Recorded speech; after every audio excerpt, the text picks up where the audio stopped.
Doutor, posso aproveitar a sua presença aqui para fazer uma pergunta que, inclusive, eu só ouvi sobre esse assunto num corte que apareceu para mim te acompanhando, não foi nem no seu canal. Sim. E eu fiquei meio assim chocado e queria aproveitar, até falei pro Reinaldo para perguntar para você. Sim.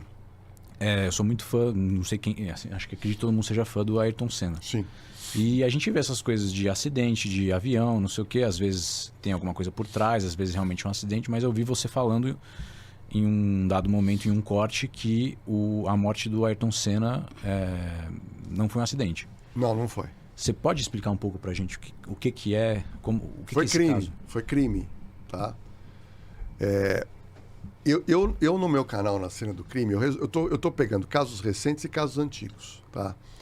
Como eu já sabia que o caso Ayrton Senna não era crime, não era acidente, era crime, mas eu não tinha as provas, eu demorei um tempo para levantar provas e fiz o vídeo. Bom, entenda uma coisa, o Ayrton Senna era um perfeccionista, ele dirigia um carro e ele reparou que o volante estava muito perto do peito dele. E ele falou pro chefe de equipe, olha, se esse volante estiver um pouquinho mais para baixo, vai me ajudar. E ali as pessoas quiseram ajudá-lo. Naquele momento, numa determinada prova, eles cortaram esse pedacinho da barra de direção e fizeram uma solda. Tá? Fizeram uma solda. E ele correu e ele falou, pô, bacana, porque agora ele está mais favorável à minha dirigibilidade. Próxima corrida, eles resolveram fazer a peça, trocar essa extensão? Não, deixaram aquela mesma peça. Ele fez uma corrida, fez mais uma corrida e na outra corrida, o que aconteceu? A barra quebrou. A barra quebrou. No local da solda onde foi feito, pela equipe dele, ele sofre um acidente gravíssimo e morre. Num primeiro momento ali, todo mundo achou que era um acidente. Mas é óbvio, morreu uma pessoa, é obrigado a ter inquérito policial. E o inquérito policial, o carro que ele pilotava foi levado para a perícia. A perícia começa a analisar, pera um pouquinho. Olha aqui, ó, a solda arrebentou. E aquilo gerou um processo criminal. Só que esse processo criminal atingiu muita gente da equipe. Gente importante, mecânico, gerente. Se não me engano, quase 11 pessoas para responder por esse crime. E o processo foi. E num primeiro momento eles foram absolvidos. Só que o promotor não concordou e recorreu. O promotor não concordou e recorreu, e aquilo demora. Quando em dado momento sai a condenação por crime de homicídio culposo. Só que quando condenou, o juiz fala, eu não tenho como aplicar a pena porque estava prescrito. A apuração foi demorada. Mas o caso Ayrton Senna não foi acidente, foi crime. Crime culposo, pois eles teriam que ter, quando ele fez o pedido, ele falou, olha, para essa prova não tenho como te ajudar. Corre do jeito que tá, que nós vamos mandar fazer uma barra de direção pro seu tamanho e aí não ia quebrar. Só que tem muita gente na internet que não entende isso. Lucas, a palavra acidente, ela não aparece no Código Penal uma vez. Acidente é uma palavra que foi institucionalizada. Acidente de trânsito. O Código Penal cuida de crime, não fala de acidente. Não tem lá crime de acidente, é crime, ou de lesão corporal ou de homicídio. Caso Cristiano Araújo, o grande cantor Cristiano Araújo, maior sucesso, foi fazer um show juntamente com a namorada de 19 anos, estão no carro com o motorista que era executivo, um carro zero, o carro vem dirigindo na pista, por algum motivo, o carro se desgoverna, capota 3, 4 vezes. Morre Cristiano Araújo e morre a namorada Alana. Foi acidente? Não. Crime. Por causa da roda, né? Tava Crime! soldada. Coloquei Na Cena do Crime. Pra você assistir o caso Cristiano Araújo, eu conto tudo o que aconteceu. O sucesso dele, a contratação do motorista, que era também segurança. Ele compra um carro zero de alto padrão, um dos mais seguros, que é uma Range Rover. E aí, o que acontece? Ó, deu 221 visualizações em um mês. O caso é fantástico para quem gosta de música sertaneja. Olha lá a roda do carro, ó. Sim, dá pra ver lá. Olha lá. A roda que ofereceram para ele, essa roda, que era um jogo de roda Aro 22, ela tava trincada e com solda. Caramba. E essa solda gambiarra. E essa solda não fez o pneu estourar. Estourou a roda e o carro capotou. E tem gente que fala, mas é acidente. Mas que acidente?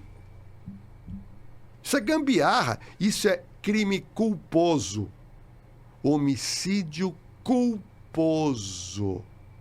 Acabei de postar no canal Na Cena do Crime, está fazendo o maior sucesso, a morte dos 5 integrantes do Mamona Assassina.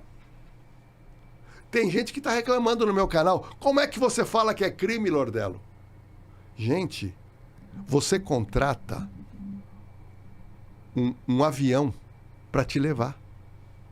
Você contrata um avião para te levar. De Brasília para Cumbica. Você paga e paga caro. Quem estava no avião? Os 5 integrantes do Mamona, mais um segurança, mais um empresário e os 2 pilotos. Aí, quando chega perto do aeroporto de Guarulhos, tem a Serra da Cantareira. Aí, aquele avião, como se estivesse dirigindo e o piloto não vê a serra, ele bate e explode na serra. Eu te pergunto, o que é isso? Perfeito. Mas o piloto não queria. É claro que ele não queria. Mas se ele agiu com imprudência, imperícia ou negligência, e se eventualmente ele tivesse sobrevivido, ele seria responsável por 5, 6 homicídios culposo, assim como foi o motorista de Cristiano Araújo que sobreviveu, foi condenado por crime de homicídio culposo, duplo homicídio culposo. Mamonas Assassinas, não foi acidente, foi crime. Quem quiser ver a história inteira, eu consegui até, Lucas, a conversa entre a torre e o avião onde estavam eles. Até o momento em que desaparece. Caramba. Que para resumir, para quem vem vindo o avião, tá? Aqui tá com bica. Ele estava acelerando demais. Ele percebeu que não ia conseguir fazer um pouso. Ele pediu, olha, preciso arremeter. Ele arremete. Só que quando ele arremete para o lado errado. É verdade. E quando ele arremete para o lado errado, e aquele local é uma escuridão e não tem luz embaixo, por quê? Porque é Serra da Cantareira. E ele estava dirigindo por instrumento e não no visual, porque não enxergava nada.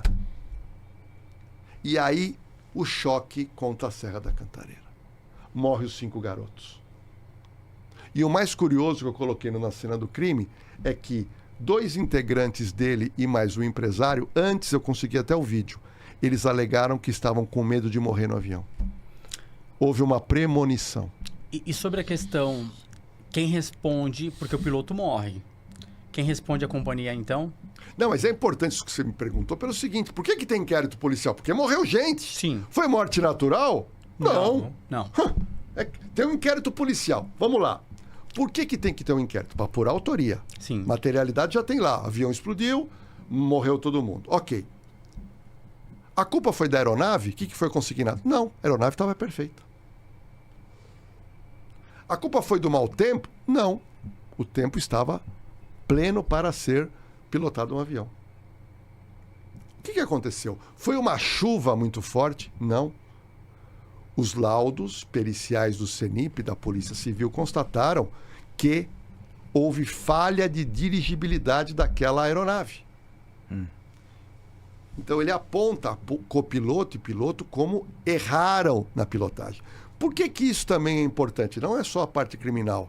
A família dos falecidos podem acionar os culpados. É óbvio que piloto e copiloto eles podem ser acionados como espólio e também, eventualmente, a empresa que contratou um funcionário que eventualmente comete um erro. Todo mundo responde.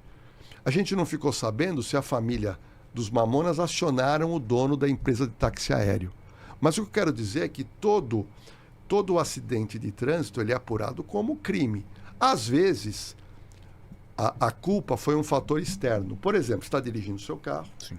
e de uma hora para outra cai uma chuva tremenda e você perde o controle e você matou 2 pessoas. Então fica consignado que foi aquela chuva repentina. Então não foi culpa de ninguém. Foi um fato isolado da natureza. Mas a grande maioria ou é culpa do carro, ou é culpa da aeronave, que estava com problema, ou Culpa do piloto. o piloto. Mas no caso, então, daquele rapaz do sertanejo que havia um problema na roda, Do Cristiano Araújo, né? é como, desculpa a pergunta, mas como que o motorista é culpado se a roda que Boa deu pergunta. uma pane mecânica? Boa pergunta. O Cristiano comprou uma Range Rover zero. O Ronaldo, que é o motorista, ele ganhou de um jogador de futebol 4 rodas Aro 22. As rodas tinham um problema. Ele mandou fazer Recalchutar, né? a solda solda. lá. E aí ele ofereceu essas rodas pro Cristiano. O Cristiano aceitou. E o Cristiano colocou. Entendi. Bom, tudo bem. Olha o que eu vou te contar. Tá tudo na cena do crime. Olha a roda. Olha a roda. Olha o que aconteceu, Lucas. Um dia antes, ele mandou lavar essa Range Rover. Essa Range Rover foi no lava rápido, subiram, e o cara tá lavando, e a dona foi dar uma olhada no carro. Quando ela olha, ela viu que a roda estava trincada. Ela pega e faz um áudio pro Ronaldo. Olha, as rodas do carro estão com problema. E esse áudio eu coloquei na cena do crime. Para ele não tinha problema. Perfeito. Então, agora eu entendi. Outro detalhe. A pista que eles estavam dirigindo, a rodovia, 120 quilômetros. Foi consignado que o carro estava a quase 170 km por hora. Além do problema da roda, você tem o excesso de velocidade. Eu te pergunto, se ele tivesse a 120, será que a roda ia quebrar? Não sei. Então, o excesso de velocidade, mais uma roda consertada na gambiarra, levou à morte do Cristiano e levou à morte da namorada de 19 anos. Então, não é acidente, é crime. Todo acidente de avião que você vê, a apuração é de crime. Não existe a palavra acidente. Crime em que sentido? Ou é um erro da aeronave. Exemplo, a aeronave estava com sérios problemas para levantar voo, para dirigibilidade, e o dono não quis gastar com manutenção. O dono pode ser responsabilizado criminalmente. Doutor, você acha que isso... É só um adendo, assim. Você acha que isso é um problema de falta de... É um problema na legislação brasileira? Porque, assim, você não vê... Não sei, né? Mas é muito difícil nos Estados Unidos, por exemplo, acontecer um acidente de uma roda se trincar, porque vai passar por um processo de avaliação muito maior, porque se trincar vai existir um processo e uma punição muito grande para a pessoa que seria o soldador, né? Exato. A empresa que soldou. A empresa que ficou ali. Eu até tava brincando outro dia com a minha noiva, a gente tentou uma vez explicar a palavra gambiarra para um americano e explicar o que era, o cara não entendeu. Ele falou assim, como assim, dá um jeitinho? Tipo, o cara não entende, assim, as coisas são melhor avaliadas. Eu acredito que é porque existe essa questão de processo e pena muito mais forte, né? Ô Lucas, você morou nos Estados Unidos, que você falou para mim, tá? Eu te pergunto, nos Estados Unidos, o americano bebe e dirige? Assim, o carro é visto como uma arma lá, né? Se você matar alguém ainda mais embriagado, a pena é muito grande. A pena é muito grande. Ou seja, se você quiser arriscar de beber e dirigir nos Estados Unidos e você for pego, mesmo sem acertar alguém, você está ferrado. Sim. Tá? Só para que o público tenha uma noção, um grande amigo meu, o ano passado, foi com a esposa e um filhinho, foram para os Estados Unidos. Eles estavam lá numa rodovia e o filho passando mal. E ele resolveu acelerar um pouco mais. Acelerando esse carro, logo ele vê uma viatura da polícia, o carro é parado. O carro parou, falou para ele, olha, o senhor estava em excesso de velocidade. Estava. Sabe o que aconteceu com ele? Preso. Cara. Preso. Crime de trânsito, excesso de velocidade. Se você tiver lá nesse estado, numa velocidade acima do permitido, tipo assim, 25% a mais, é preso. Então, nos Estados Unidos não tem gambiarra. Errou, cadeia. Sonegou imposto, cadeia. Roubou, cadeia. Passou na roleta do metrô e deu uma e não quis colocar o ticket, cadeia. E aqui no Brasil é gambiarra. Perfeito. Você que me assiste, você vai numa casa noturna, você vai numa festa, você vai em tudo quanto é lugar. Todo mundo bebe e todo mundo dirige. Sim. Por que dirige? Porque sabe que ele vai pegar o Waze para tentar despistar a blitz policial, sabe que se parar na blitz, eu não quero assoprar o bafômetro, sabe que dificilmente vai dar cadeia. Isso que você falou é verdade, eu não tinha parado nem para pensar. Morando nos Estados Unidos, você não vê muito radar lá. Porque a lei é clara, você não pode passar daquilo ali. Se você passar e te pegarem, você vai responder na frente do juiz. E lá tem uma rapidez tremenda. Teve um outro amigo meu que a esposa foi sair com o carro e ela fez uma barbeiragem. Ela cometeu uma infração de trânsito e bateu o carro. Machucou ninguém. Veio um policial para atender e o policial falou para ela, olha, ela ficou muito chocada, ela ficou muito nervosa, estava chorando. E o policial falou, ele deu a entender o seguinte, eu não vou te prender. Porque eu percebi que não vou te prender, mas poderia. E lá, é uma coisa muito interessante, Reinaldo. Ele chegou para ela, num tablet, ele lançou o problema e deu um papel para ela, com um telefone, que é o telefone da corte. Falou, olha, você tem 10 dias para alegar para a corte e você vai marcar a sua audiência. Olha que interessante, não tem inquérito, não tem processo, tem nada. Aí ela pegou aquilo, voltou para casa, o marido ficou uma arara, consultaram o americano, porque 4 dias eles iam embora do país. Entendi. Falou, se você for embora do país, você nunca mais volta para os Estados Unidos. Por quê? Por quê? Porque eles te deram um papelzinho para você ligar, você tem 10 dias para ligar para a corte e marcar audiência. Se você não ligar, você vai dar abandono de causa, pode sair a sua prisão. Aí ela apavorou, contrataram um advogado, o advogado foi na corte e conseguiu antecipar a audiência, porque ela tinha o voo, ela comprovava. Chegou lá, ela com o advogado perguntou, o juiz, a senhora, eu errei a conversão, eu bobeei, eu sou brasileira, tá bom. Ele pegou como pena, deu uma multa. Ela pagou, veio embora para o Brasil. Ou seja, tudo nos Estados Unidos leva para cadeia. Tudo. Tanto é que no Brasil nós temos 700 mil presos e nos Estados Unidos temos 2 milhões e 300 mil pessoas presas. Só que lá eles prendem para quê? Para inibir você, aumentar a gravidade de crime. Perfeito. Você faz qualquer coisa, você vai preso lá nos Estados Unidos. E aqui é gambiarra. É processo que demora. O processo da Simoni com o Dudu demorou 5 anos para ter uma denúncia. Agora vai ter o processo. É o fim do mundo. Então tudo isso é gambiarra, tudo isso é protelação. E eu faço essas discussões na cena do crime para abrir um pouco a mente das pessoas, para entender que nós temos hoje um país muito violento porque a lei é muito benevolente.